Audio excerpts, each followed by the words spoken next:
Hay secretos que pesan tanto que pueden quebrar los huesos de quien los carga. Y yo llevo 2 años cargando uno que podría destruir no solo mi vida, sino la de toda una familia que confía en mí. Soy Clara, y durante 8 años fui la asistente personal de Eduardo Mendoza, uno de los hombres más ricos de este país. Pero esa noche del 15 de marzo, cuando mi teléfono sonó a las 2 de la madrugada, mi vida se convirtió en una pesadilla de la que no puedo despertar.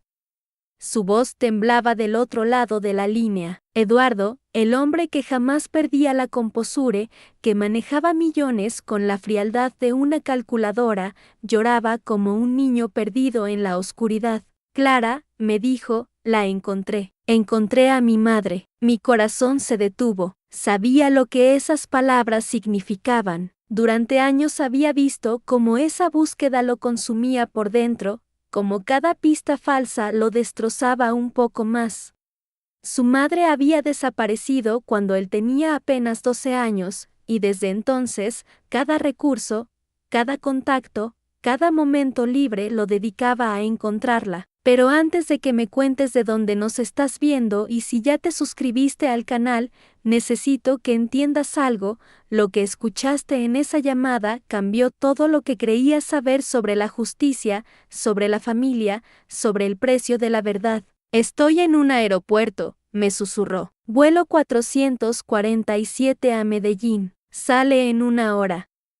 El pánico me atravesó como una daga helada. Medellín. La ciudad que había jurado no pisar jamás, la ciudad donde según él solo había dolor y recuerdos que prefería mantener enterrados. Eduardo, espera, le dije, no hagas nada precipitado, hablemos mañana. No, Clara, no hay tiempo, ella está enferma, muy enferma, su respiración era entrecortada, como si corriera o como si las palabras le pesaran demasiado para pronunciarlas. Escúchame bien, me dijo entonces, y su voz cambió.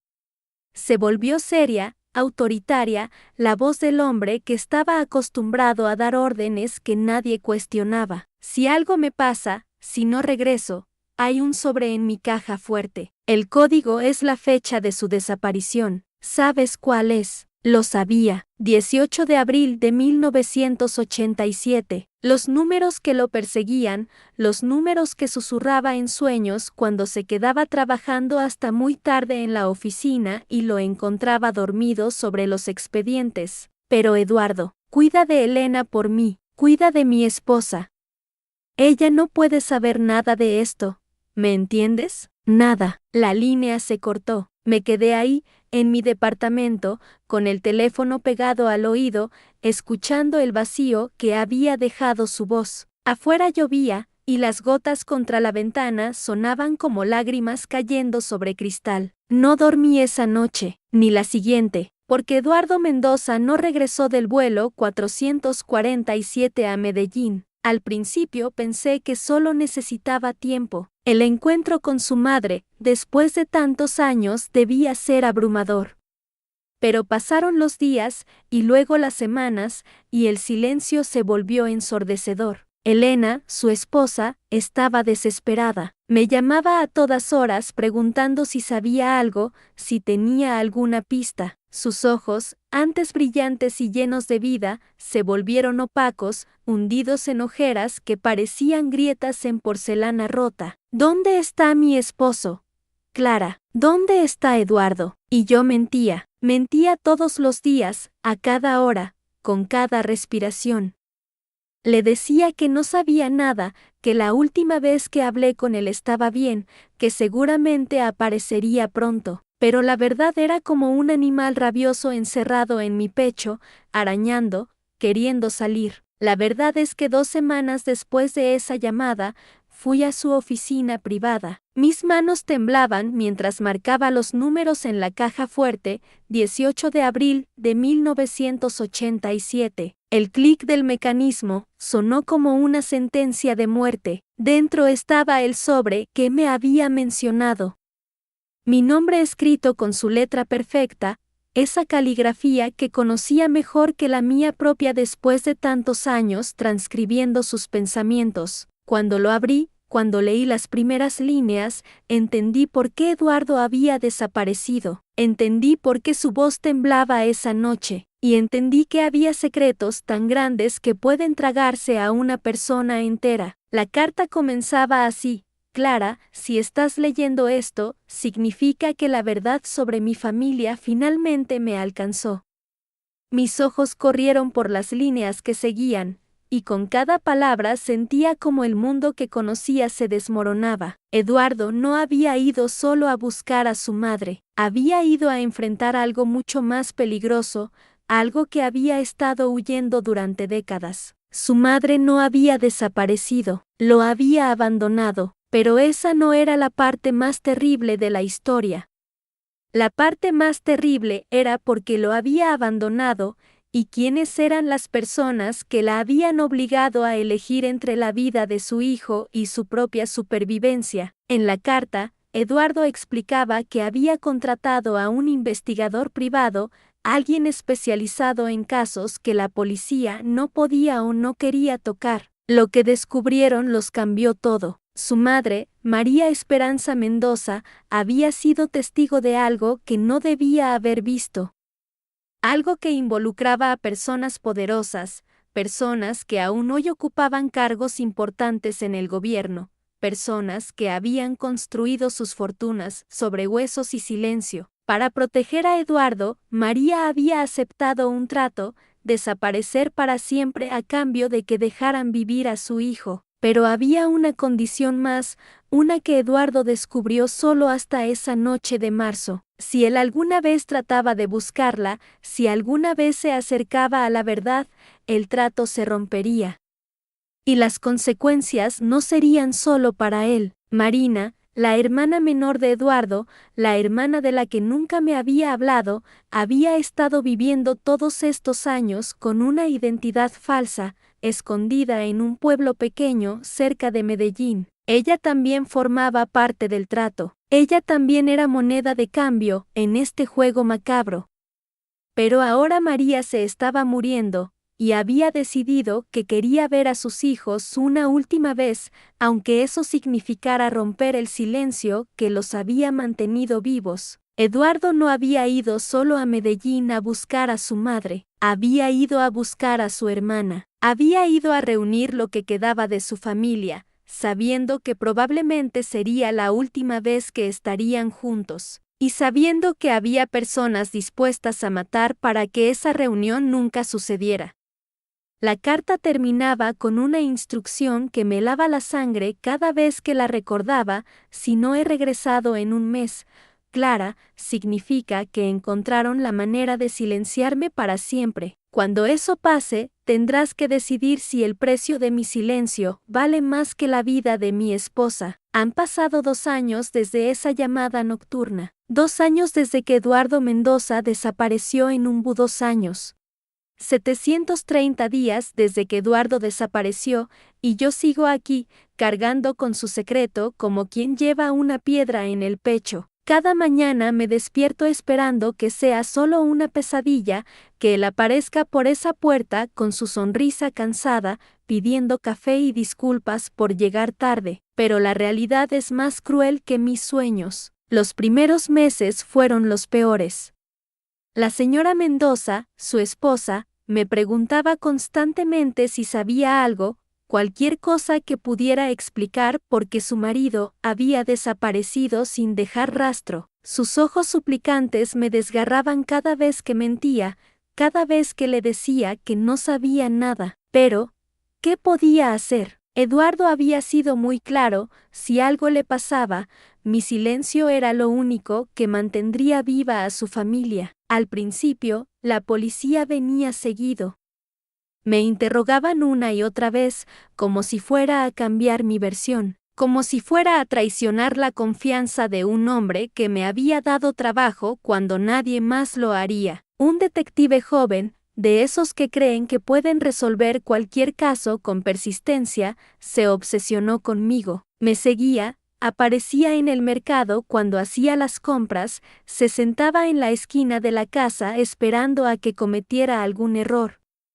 «¿Usted sabe algo?», Clara, me decía con esa sonrisa que se suponía debía tranquilizarme. Las empleadas domésticas siempre saben más de lo que dicen. Es natural que quiera proteger la memoria de su patrón, pero él ya no puede protegerla a usted. Pero aquello no sería nada comparado con lo que estaba por venir. Los vecinos empezaron a murmurar. En un barrio como el nuestro, donde todos se conocen desde hace décadas, la desaparición de un hombre rico genera todo tipo de teorías. Algunas personas susurraban que Eduardo había tenido una amante, que se había fugado con alguna mujer joven dejando a su familia en la ruina. Otros hablaban de deudas, de negocios sucios, de venganzas del pasado que finalmente lo habían alcanzado. Y yo, por supuesto, me convertí en sospechosa número 1 en todas sus historias. Esa mucama sabe más de lo que dice, escuchaba cuando pasaba por la panadería. Seguro que se robó algo y por eso no quiere hablar. O peor aún, respondían otros, quizás ella misma tuvo que ver con lo que pasó. Esas mujeres siempre se enamoran de sus patrones. Las miradas se volvieron más pesadas. Cuando caminaba por la calle, sentía como todos los ojos se posaban sobre mí, juzgándome, condenándome sin conocer la verdad. En el supermercado, las conversaciones se detenían cuando aparecía. Los dependientes me atendían con desconfianza, como si fuera a robarme algo en cualquier momento. La peor parte era la iglesia. Durante años había encontrado paz en esos bancos de madera gastada, en esas oraciones que susurraba los domingos por la mañana, pero ahora, cada vez que entraba, las señoras del coro me miraban de reojo. Padre Miguel, que antes me saludaba con cariño, ahora evitaba mi mirada durante la misa. Un domingo, mientras comulgaba, escuché a una mujer susurrar detrás de mí: ¿qué cara tiene para venir aquí, sabiendo lo que sabe? No me di vuelta, no reaccioné.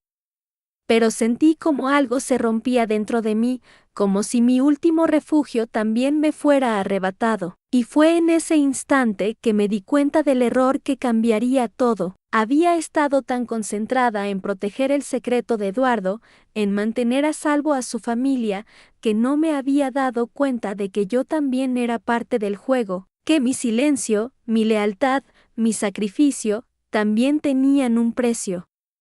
Y ese precio lo estaba pagando con cada mirada de desprecio, con cada susurro venenoso, con cada día que pasaba cargando sola con la verdad. Los meses se convirtieron en un año, y el año se volvió 2. La señora Mendoza dejó de preguntarme por su marido. De hecho, dejó de hablarme por completo. Empezó a tratarme como a una extraña en la casa que había sido mi hogar durante 15 años. Me daba instrucciones por escrito, dejaba mi pago sobre la mesa de la cocina sin mediar palabra, evitaba estar en la misma habitación que yo. Los hijos de Eduardo, 2 jóvenes adultos que antes me trataban como a una tía querida, ahora me veían con una mezcla de resentimiento y dolor. Sabían que yo tenía respuestas que no estaba dispuesta a dar. Sabían que su padre me había confiado algo que no compartiría ni siquiera con ellos. ¿Por qué lo proteges más a él que a nosotros, Clara?, me preguntó Sofía, la hija menor, una tarde mientras preparaba la cena. Sus ojos estaban llenos de lágrimas de rabia. Él se fue y nos dejó aquí, destruidos, sin saber qué pasó. Pero tú sigues siendo leal a un fantasma. No supe qué responderle. ¿Cómo explicarle que protegía su silencio para proteger su vida? ¿Cómo decirle que su padre había muerto tratando de reunir a su familia, tratando de darle una última oportunidad a su hermana María de ver a sus hijos? ¿Cómo contarle que probablemente nunca volvería porque alguien había decidido que su reunión familiar era demasiado peligrosa? Pero lo que más me duele, lo que me quita el sueño cada noche, es la carta. La encontré hace 6 meses, escondida en el lugar que Eduardo me había indicado, detrás de la foto de su boda, en su estudio privado. Una carta con mi nombre, escrita con su letra conocida pero temblorosa, como si hubiera sabido que sería la última que escribiría. Clara, comenzaba, si estás leyendo esto, significa que mis peores temores se han hecho realidad. Significa que no pude volver, que no pude proteger a María, que no pude darle esa última alegría antes de morir. Significa que el precio de nuestro silencio ha sido cobrado al final. La carta continuaba con detalles que nunca debería haber conocido, nombres de personas que habían estado buscando a María durante todos estos años, lugares donde podrían haber llevado a Eduardo si lo habían encontrado, cuentas bancarias secretas que podrían ayudar a su familia si algo salía mal. Pero lo que más me impactó fue el final: te pido perdón por convertirte en guardiana de nuestros secretos. Te pido perdón por hacer que cargaras sola con el peso de nuestra supervivencia, pero sobre todo, te pido que cuando llegue el momento, cuando ya no puedas más, tengas el valor de contarles la verdad a mis hijos. Ellos merecen conocer la historia completa, aunque eso signifique poner en peligro lo poco que queda de esta familia. 6 meses han pasado desde que leí esa carta, y cada día el peso se vuelve más insoportable. Los vecinos siguen murmurando. La familia Mendoza sigue culpándome por mi silencio, y yo sigo aquí, atrapada entre la lealtad a un muerto y el amor por los vivos. Esta mañana, mientras preparaba el desayuno en una cocina que cada vez se siente más fría, más extraña, se me cayó una cuchara. El sonido metálico contra el suelo de cerámica resonó de una manera que me puso la piel de gallina. Era exactamente el mismo ruido que había escuchado aquella noche, cuando el señor Mendoza colgó el teléfono. ¡Clang! Un ruido seco, final. Me quedé ahí, mirando esa cuchara plateada, y algo dentro de mí se quebró. No podía seguir así. No podía seguir cargando con este peso, mientras los días pasaban y las preguntas se acumulaban como polvo en los rincones de esta casa vacía. Fui hasta mi cuarto y saqué la carta de nuevo. Mis manos temblaron al tocar el papel amarillento. Esta vez, algo me llamó la atención que antes había pasado por alto. En la esquina inferior derecha, apenas visible, había una pequeña anotación en lápiz. Un número, 1247. 1247. ¿Qué significaba eso? Lo había leído docenas de veces y nunca me había fijado en esos dígitos difusos, casi borrados por el tiempo y los pliegues del papel. Me senté en el borde de mi cama, con la carta extendida sobre mis rodillas. La luz de la mañana que entraba por la ventana iluminaba cada arruga, cada mancha de humedad que había dejado su marca en esas palabras de despedida. Pero ese número parecía diferente. No formaba parte del texto original. Había sido agregado después, con prisa, como si fuera una idea de último momento. 1247. ¿Una fecha? ¿Una dirección? ¿Una clave? No podía quitármelo de la cabeza. Caminé hasta la cocina, luego al salón, después de vuelta a mi cuarto. Cada paso resonaba en la casa vacía como un eco de mis propios pensamientos circulares. La familia Mendoza había dejado de visitarme después de nuestro último encuentro, cuando les dije que no sabía más de lo que ya había compartido. Los vecinos seguían mirándome con esa mezcla de compasión y sospecha que me hacía sentir como un fantasma en mi propio barrio. Pero ese número, 1247, me detuve frente al escritorio del señor Mendoza. Seguía tal como lo había dejado, los papeles ordenados, la pluma dorada descansando junto al tintero, las fotografías familiares sonriéndome desde sus marcos plateados. Todo parecía estar esperando su regreso, como si en cualquier momento fuera a entrar por la puerta principal con esa sonrisa cansada que siempre me dedicaba al final de sus días largos en la oficina. Abrí el primer cajón. Facturas, recibos, correspondencia comercial. Nada extraordinario. El segundo cajón contenía más de lo mismo, pero al fondo, debajo de un montón de cartas sin abrir, mis dedos tocaron algo que no esperaba, un pequeño cuaderno de cuero negro. Lo saqué con cuidado. La cubierta estaba desgastada por el uso, y cuando lo abrí, reconocí inmediatamente la letra del señor Mendoza. Pero esta caligrafía era diferente a la de sus documentos formales. Era más urgente, más personal. Como si hubiera estado escribiendo para sí mismo, sin la preocupación de que alguien más lo leyera. Las páginas estaban llenas de anotaciones extrañas, nombres que no reconocía, direcciones en ciudades que nunca había mencionado, y números, muchos números, 1205, 1223, 1238. Mi corazón se aceleró. Pasé las páginas con más urgencia, buscando algo que me explicara qué significaban todas esas cifras. Y entonces, en una de las últimas páginas escritas, lo encontré, 1247. Todo está listo. Última llamada. Mis manos comenzaron a temblar de nuevo. ¿Última llamada para qué? ¿Era lo que estaba listo? Debajo de esa anotación, con una letra aún más urgente, había agregado, si algo sale mal, Carmen sabrá qué hacer. Confío en ella más que en mi propia sombra. La página se me escurrió entre los dedos. Carmen sabrá qué hacer, pero yo no sabía qué hacer. No tenía idea de qué hacer con esta información, con estos números misteriosos, con esta responsabilidad que parecía crecer cada día como una planta venenosa en mi pecho. Volví a mirar el número en la carta, 1247. Luego miré la anotación en el cuaderno. 1247. Última llamada. ¿Era posible que se refiriera a aquella noche? ¿A esa llamada que cambió todo? Me levanté y caminé hasta la ventana. El jardín que una vez mantuve con tanto esmero ahora mostraba signos de abandono.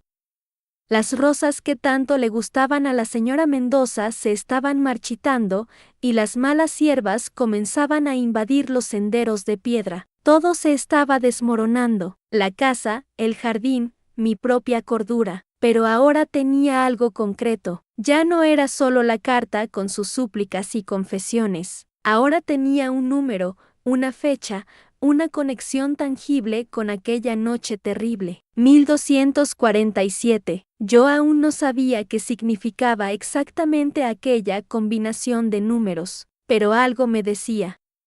Algo en lo más profundo de mi intuición me gritaba que no era solo una coincidencia. No podía ser casualidad que apareciera tanto en la carta como en sus notas privadas. El viento frío de la tarde comenzó a filtrarse por la ventana mal cerrada, llevando consigo el aroma de las hojas secas y la promesa de lluvia. Cerré el cuaderno y lo apreté contra mi pecho, sintiendo el peso del cuero gastado, el olor a tinta vieja y secretos. Por primera vez en meses, no me sentía completamente perdida. Tenía una pista, pequeña, misteriosa, pero real. 1247. Regresé al escritorio y volví a abrir el cuaderno, buscando alguna otra referencia a ese número, alguna explicación que me ayudara a entender qué había pasado realmente aquella noche. Las páginas parecían susurrarme secretos que aún no estaba lista para entender, pero que sabía que tenía que descifrar. Mientras leía, una gota de lluvia golpeó el cristal de la ventana, luego otra. El sonido era suave, casi musical, pero me recordó inevitablemente a aquella noche, al sonido del teléfono colgando, al ruido de sus pasos subiendo las escaleras por última vez. Clang, como la cuchara cayendo esta mañana, como mi mundo cayéndose a pedazos. Cerré los ojos y respiré profundamente. El aroma del cuero viejo, del papel amarillento, de los secretos guardados durante demasiado tiempo, me envolvía como una manta pesada. Cuando los abrí de nuevo, mi mirada se fijó una vez más en esa anotación, 1247, última llamada. Fue ahí, en ese momento preciso, con la lluvia comenzando a golpear la ventana y el cuaderno temblando en mis manos, que todo comenzó a desmoronarse. El silencio que grita 1247, última llamada. Las palabras se difuminaban entre mis lágrimas, pero no podía apartar la vista del cuaderno. Cada número, cada letra, grabados con la tinta azul de esa pluma que él siempre llevaba en el bolsillo izquierdo de su chaqueta, la misma con la que firmaba los cheques de mi sueldo cada mes, con esa letra inclinada que parecía susurrar secretos. La lluvia arreciaba contra el cristal, y cada gota sonaba como dedos impacientes tamborileando sobre madera vieja. Toc, toc, toc, como cuando él solía llamar a mi puerta antes del amanecer, cuando las pesadillas lo despertaban y necesitaba compañía. Solo compañía, me decía. Solo alguien que escuchara en silencio mientras él hablaba de su madre. Su madre. Cerré los ojos otra vez, tratando de recordar exactamente cuándo comenzó todo esto. ¿Fue hace 6 meses? ¿Un año? El tiempo se había vuelto viscoso, pegajoso, como la miel que se derrama y todo lo mancha. Pero había algo más. Algo que pulsaba en los bordes de mi memoria como una herida que no cicatriza. El teléfono. Sí, había otro teléfono. No el que sonó aquella noche, no. Ese fue diferente. Este otro había sonado una tarde de domingo, cuando la casa estaba sumida en esa quietud pesada que solo conocen las mansiones demasiado grandes para una sola persona. Yo estaba en la cocina, preparando su té de hierbas, cuando escuché su voz desde la biblioteca. Elena, había susurrado, y hubo algo en su tono, algo que me heló la sangre. ¿Eres realmente tú? Me quedé inmóvil, con la taza humeante temblando entre mis manos. Porque ese nombre, Elena, nunca había mencionado ese nombre antes. Siempre había hablado de su madre como ella, mamá, o simplemente, silencio. Cuando subí las escaleras esa tarde, las mismas escaleras por las que acababa de marcharse para siempre, lo encontré sentado en su sillón de cuero, mirando fijamente la pared. El teléfono colgaba de su mano como una extremidad muerta. «¿Señor Mendoza?», susurré desde el umbral. Se sobresaltó, como si hubiera olvidado que existía un mundo más allá de esa llamada. «Carmen», dijo mi nombre tan quedito que casi no lo oí. «¿Tú crees en los fantasmas?». La pregunta me atravesó como una aguja de hielo. Negué con la cabeza, pero mis ojos debieron delatarme, porque él sonrió. Una sonrisa triste, rota. «Yo tampoco creía», murmuró. Hasta hoy. Ahora, hojeando las páginas amarillentas de su cuaderno privado, esa frase resonaba en mi cabeza con un eco diferente. Como si cada palabra hubiera sido una semilla plantada, esperando el momento preciso para germinar en algo terrible. Pasé la página con dedos temblorosos. Elena Vázquez, Hotel San Cristóbal, habitación 237, llegada, 15 de octubre, partida, pendiente, nota, voz idéntica, mismos ojos en la fotografía del lobby. Mi respiración se volvió irregular. El Hotel San Cristóbal estaba a solo 3 cuadras de aquí, 3 cuadras que él recorría cada mañana durante su caminata, 3 cuadras que había empezado a recorrer precisamente desde mediados de octubre. ¿Coincidencia? ¿Y si él nunca se fue realmente? El pensamiento se infiltró en mi mente como el humo se filtra bajo las puertas, porque si lo analizaba bien, si realmente me atrevía a conectar los puntos que llevaba meses evitando ver, todo empezaba a tomar una forma demasiado perfecta, demasiado planeada. Las llamadas nocturnas que coincidían exactamente con mis días libres. El billete de avión que apareció sobre su escritorio justo cuando yo estaba limpiando la biblioteca. La conversación telefónica que escuché por casualidad desde la cocina. Su despedida esta mañana, pronunciada en un tono demasiado teatral, demasiado final. A veces pienso que todos en ese aeropuerto sabían la verdad, menos yo. Me levanté bruscamente de la silla, haciendo que el cuaderno cayera al suelo con un golpe seco. Las páginas se esparcieron, revelando más anotaciones, más fechas, más evidencias. 16 de octubre, Carmen pregunta por mis caminatas matutinas. Cambiar ruta. 20 de octubre, ella menciona parecerse a mamá cuando era joven. ¿Ha visto la fotografía de mi escritorio? 28 de octubre, Carmen parece sospechosa. Acelerar el plan. El plan. Mis piernas se volvieron gelatina. Me dejé caer de rodillas junto a los papeles esparcidos, leyendo con horror cada línea, cada cálculo, cada mentira. 2 de noviembre, último ensayo exitoso. Carmen creyó completamente en la llamada de Elena. Mañana será el día. 3 de noviembre, Carmen preparará café como siempre. Le diré que es mi última mañana aquí. Su reacción sellará todo. Su reacción. Recordé esta mañana con una claridad dolorosa, cómo había derramado el café al escuchar sus palabras, cómo había preguntado, con voz quebrada, si regresaría algún día.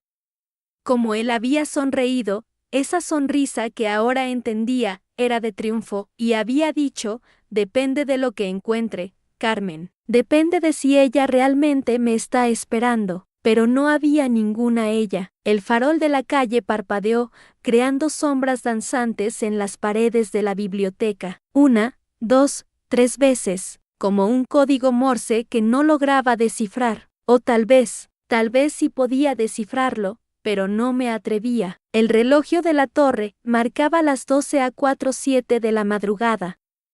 Exactamente el mismo horario de la anotación. 1247. Última llamada. ¿Una coincidencia más? Me acerqué a la ventana, apartando las cortinas con manos que ya no me pertenecían. La lluvia había parado, pero las calles seguían brillando bajo la luz amarillenta. Y ahí, en la esquina, bajo el farol que parpadeaba, una figura, inmóvil, observando. Mi corazón se detuvo, luego se aceleró hasta convertirse en un tambor enloquecido. La figura era demasiado familiar. El mismo abrigo largo, la misma postura erguida, el mismo. El farol volvió a parpadear, y cuando la luz regresó, la esquina estaba vacía, pero en el cristal empañado de mi ventana, escrita con un dedo desde afuera, había una sola palabra, Elena. Retrocedí, aspirando aire que se había vuelto denso como miel, porque de repente lo entendía todo, o al menos creía entenderlo. Y esa comprensión era más aterradora que la ignorancia. No había ninguna madre perdida, no había ningún reencuentro, no había ningún viaje programado, no había ninguna madre esperando en algún lugar remoto del mundo. Respirando entrecortadamente había otra cosa, algo mucho peor. Pausa larga. Como procesando la revelación, me dirigí hasta el escritorio, con pasos que resonaban como disparos en el silencio. Mis manos temblaban mientras abría cajón tras cajón, buscando, ¿qué? Confirmación de algo que ya sabía, pero no quería aceptar. Y entonces lo encontré. Un sobre Manila, escondido bajo una pila de documentos aparentemente insignificantes. Mi nombre estaba escrito en la parte frontal con la letra inconfundible del señor Martínez, para Elena solo si no regreso. Voz quebradiza, el sobre se sentía pesado entre mis dedos, como si contuviera años de mentiras condensadas en papel. Dentro había fotografías, muchas fotografías. Pausa tensa de mí, entrando al edificio cada mañana, saliendo cada tarde, comprando café en la esquina, esperando el autobús. Algunas eran de hace años, cuando aún usaba el cabello largo, otras eran recientes, muy recientes. La voz se vuelve más fría. Debajo de las fotografías había documentos, reportes de un detective privado, fechas, horarios, rutas, mi vida entera documentada, estudiada, analizada como si fuera un experimento. Sujeto, Elena Morales. Empleada desde marzo de 2018. Rutinas predecibles. Vínculos familiares limitados. Perfil ideal para.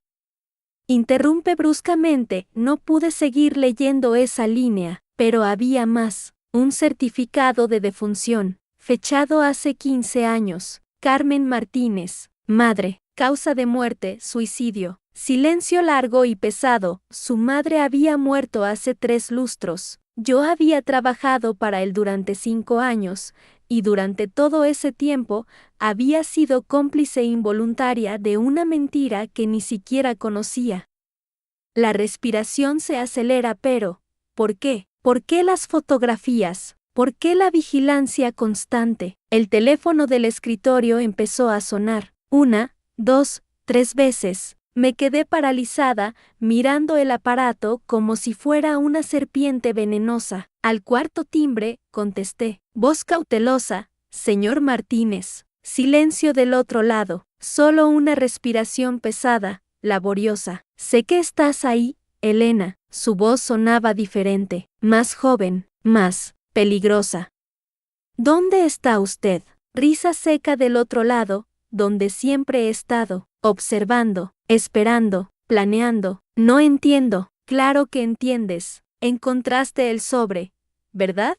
Vi las luces encenderse en mi oficina. Siempre has sido muy curiosa, Elena. Esa era una de las cosas que más me gustaban de ti. Escalofríos en la voz, las cámaras. Había cámaras en la oficina. ¿Qué quiere de mí? La voz del otro lado se vuelve casi susurrante. Quiero que entiendas, que comprendas por qué fue necesario. Mi madre no me abandonó, Elena. Se quitó la vida porque no pudo soportar lo que yo era, lo que estaba destinado a ser. Usted está enfermo. No, yo estoy completo. Por primera vez en 15 años, estoy completo. ¿Sabes por qué te contraté? ¿Por qué te estudié durante tanto tiempo? Silencio aterrorizado, porque te pareces a ella. No físicamente, no, pero en la forma de caminar, de inclinar la cabeza cuando piensas, de morderte el labio cuando estás nerviosa. Como lo estás haciendo ahora mismo. Instintivamente, me toqué el labio. Estaba sangrando. Durante 5 años, he estado practicando, aprendiendo tus rutinas, tus miedos, tus debilidades. Cada día que trabajabas para mí, cada conversación aparentemente casual, cada vez que te quedabas tarde en la oficina, todo era preparación. ¿Preparación para qué? La voz se vuelve tierna, casi amorosa, para hacer las cosas bien esta vez, para tener una segunda oportunidad con ella, contigo. El teléfono se me resbaló de las manos y cayó al suelo con un estruendo metálico. Corriendo hacia la ventana, miré hacia la calle. La figura había regresado, pero ahora estaba más cerca. Podía ver su rostro bajo la luz del farol. Era él, pero algo estaba mal. Su expresión, su postura, era como si fuera otra persona habitando su cuerpo. Levantó una mano y me saludó, como si fuéramos viejos amigos, como si esto fuera normal. Corriendo hacia la puerta de la oficina, las llaves. Necesitaba las llaves, pero cuando llegué a la puerta, ya estaba abierta. Susurrando, había estado abierta todo este tiempo. Los pasos en el pasillo se acercaban, lentos, deliberados, cada uno marcando el compás de una melodía que no quería escuchar. Me escondí detrás del escritorio, abrazando el teléfono móvil como si fuera un talismán. Marqué el 911, pero la línea estaba muerta. Por supuesto que estaba muerta. Jadeos entrecortados, la puerta se abrió completamente. Elena. Su voz llenó la habitación como humo tóxico. Sé que estás aquí. No hay necesidad de esconderse. No más secretos entre nosotros. Me incorporé lentamente. Ya no tenía sentido ocultarse. Mirándolo directamente, ahí estaba. El hombre para quien había trabajado durante 5 años. El hombre que creía conocer. Pero sus ojos pertenecían a otra persona. Durante todo este tiempo, todo fue mentira. Él sonríe, pero es una sonrisa rota, no mentira, Elena. Preparación.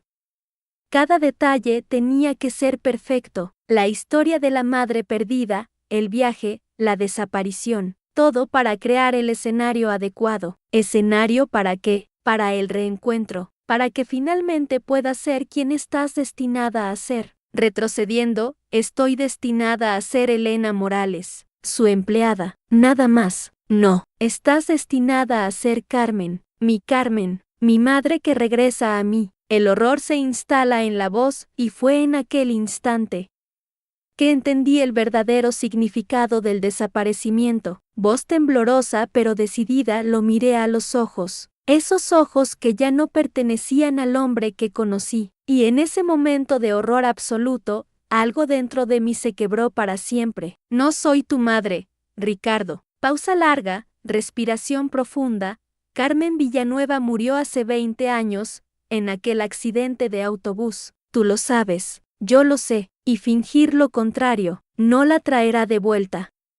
Su voz se vuelve suplicante, pero podría serla, Elena. Tiene su edad cuando se fue, su mismo cabello castaño, sus manos, Dios mío, tiene sus mismas manos. Y ahí estaba la verdad desnuda. Durante 5 años, Ricardo Santamaría había estado preparando esta locura, contratándome no por mis habilidades, sino por mi parecido físico con una mujer que ya no existía. Cada viaje de negocios había sido una búsqueda desesperada.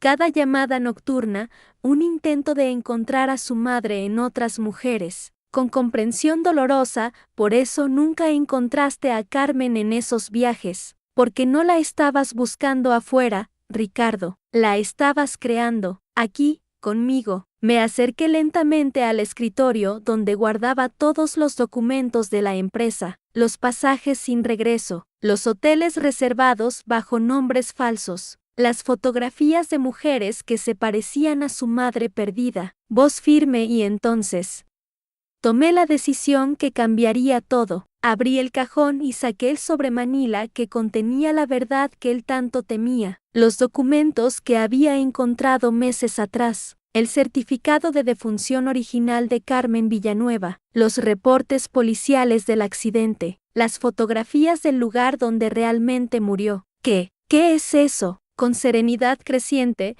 la paz que has estado evitando durante 20 años. Extendí los papeles hacia él, pero Ricardo retrocedió como si fueran fuego. No. No quiero verlos, pero necesitas verlos, porque el amor verdadero no se aferra a fantasmas. Pausa emocional. Durante todos estos años, yo había sido cómplice de su dolor. Cada vez que organizaba uno de sus viajes inútiles, cada vez que mantenía en secreto sus desapariciones, estaba alimentando una herida que nunca podría sanar mientras siguiera negando la realidad. Voz quebrada pero determinada, pero ya no más. Dejé los documentos sobre el escritorio y caminé hacia la ventana. El amanecer comenzaba a filtrarse por los cristales, tiñendo todo de un dorado suave que me recordó que el tiempo real, seguía su curso. Elena, por favor, no me hagas enfrentar esto. Eres lo único que me queda de ella. Me volví para mirarlo una última vez. Este hombre que había construido un imperio pero que vivía como mendigo emocional. Este hombre que tenía todo pero que había perdido lo más importante, la capacidad de dejarse amar por quien realmente era, no por el fantasma de quien no podía ser. Con ternura infinita, tu madre te amó, Ricardo. Te amó tanto que habría querido verte libre, habría querido verte construir nuevos amores, no monumentos a su ausencia. Tomé mi bolso y me dirigí hacia la puerta, pero antes de irme, hice algo que nunca pensé que tendría el valor de hacer. Voz firme y liberadora, encendí un fósforo y dejé que las llamas consumieran todos los documentos falsos, todos los pasajes sin regreso, todas las fotografías de mujeres que no eran Carmen, todos los certificados de búsqueda infructuosa. ¿Qué haces? Estás destruyendo años de investigación. Con paz absoluta, no. Estoy destruyendo años de autoengaño. Las llamas danzaron hermosas y definitivas, como una cremación simbólica de todo el dolor que habíamos cargado. El humo se elevó hacia el techo como plegarias finalmente liberadas. Ricardo se desplomó en su silla, viendo cómo se quemaba su obsesión, y por primera vez en años, lloró, no por la madre perdida, sino por el tiempo perdido, por los años que había desperdiciado buscando lo que ya no podía tener en lugar de valorar lo que sí tenía. Respiración serena, y fue entonces cuando entendí mi propia liberación. Durante 5 años, yo también había estado desaparecida, perdida en los fantasmas de otro, viviendo para mantener viva una mentira que no me pertenecía, siendo la sombra de una mujer que nunca conocí. Pero las sombras solo existen cuando hay luz que las proyecta. Con determinación suave, caminé hacia la puerta sin mirar atrás. En el umbral, me detuve por última vez. Ricardo, tu madre no desapareció para lastimarte, desapareció para enseñarte que la vida siempre continúa, incluso después de la pérdida, incluso después del dolor. Pausa larga, la puerta se cerró con un sonido definitivo. Como el final de un capítulo que había durado demasiado. Afuera, el sol terminaba de nacer. Los pájaros cantaban como si fuera el primer día del mundo. Y yo, por primera vez en 5 años, era simplemente Elena Morales, no la empleada, no el reemplazo de una madre perdida, solo yo. Voz llena de comprensión. Semanas después supe que Ricardo había vendido la empresa, que había donado gran parte de su fortuna a organizaciones que ayudaban a familias con personas desaparecidas. Que había comenzado terapia, que había comenzado a vivir. A veces, perder es la única forma de encontrarse, y el amor verdadero no desaparece, solo cambia de forma. Respiración profunda, serena. El millonario se quedó en el eco de su propio silencio, pero ese silencio, finalmente, se había vuelto pacífico. Ya no era el rugido desesperado de quien busca lo imposible, sino el susurro sereno de quien acepta lo inevitable. Y yo encontré mi vuelo de regreso a casa. A mi propia vida, a mi propia historia. Voz suave y luminosa, porque entender también es perdonar. Y perdonar es la forma más pura de amor que existe. Pausa final, tono cálido. Si esta historia tocó tu alma, cuéntame desde dónde la escuchas, y que el próximo vuelo te encuentre en paz.